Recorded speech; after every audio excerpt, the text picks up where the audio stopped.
Avant de vous lancer dans une quête de vengeance, creusez 2 tombes. Cette citation de Confucius pose une question universelle et intemporelle. La vengeance peut-elle vraiment réparer l'injustice?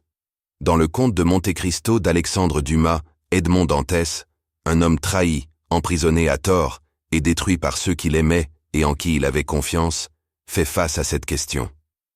Son odyssée de vengeance contre ses bourreaux est à la fois fascinante et terrifiante, une exploration puissante des ténèbres de l'âme humaine et du prix à payer pour obtenir réparation.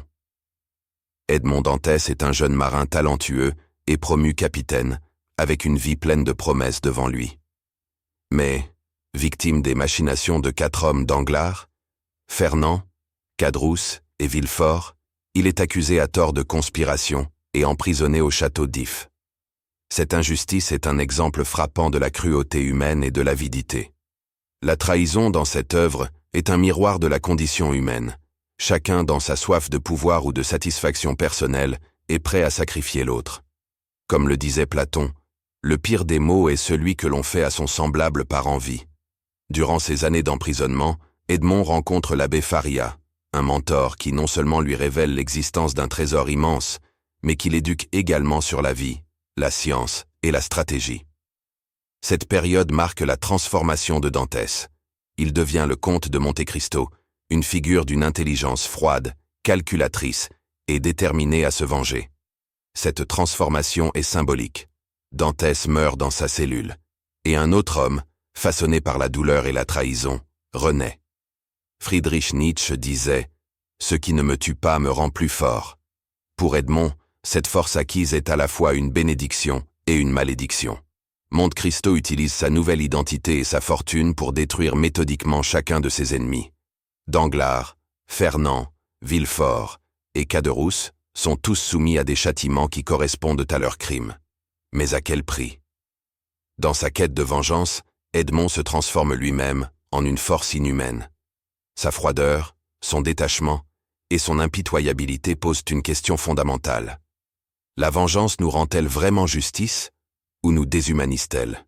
Comme l'affirme Marc Aurèle, la meilleure manière de se venger d'un ennemi est de ne pas lui ressembler. Cependant, Dantès s'éloigne de cette sagesse pour se plonger dans une spirale destructrice. La justice, dans le conte de Monte Cristo, est un concept flou et insaisissable.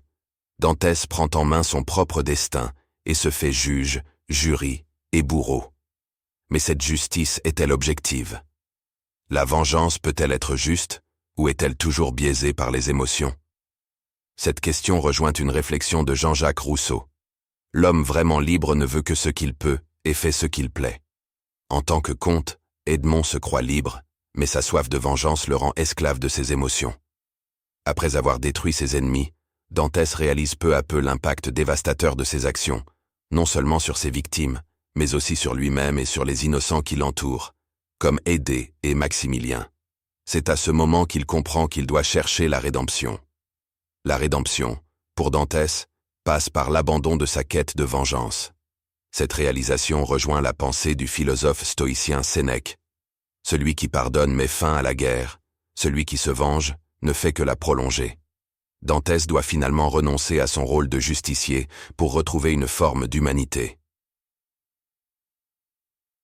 L'histoire du comte de Monte Cristo est une réflexion profonde sur la nature de la vengeance, la justice et la rédemption. En cherchant à punir ceux qui l'ont détruit, Edmond Dantès s'est lui-même perdu dans les méandres de la haine et du ressentiment. À la fin, il comprend que la paix ne peut venir que du pardon et du renoncement à cette quête de revanche. Alors, devons-nous chercher la justice par nos propres moyens? Ou est-il parfois plus sage de pardonner et de laisser le temps guérir les blessures? La question reste ouverte. La vengeance peut-elle vraiment apaiser une âme blessée, ou ne fait-elle que l'enchaîner davantage à la souffrance?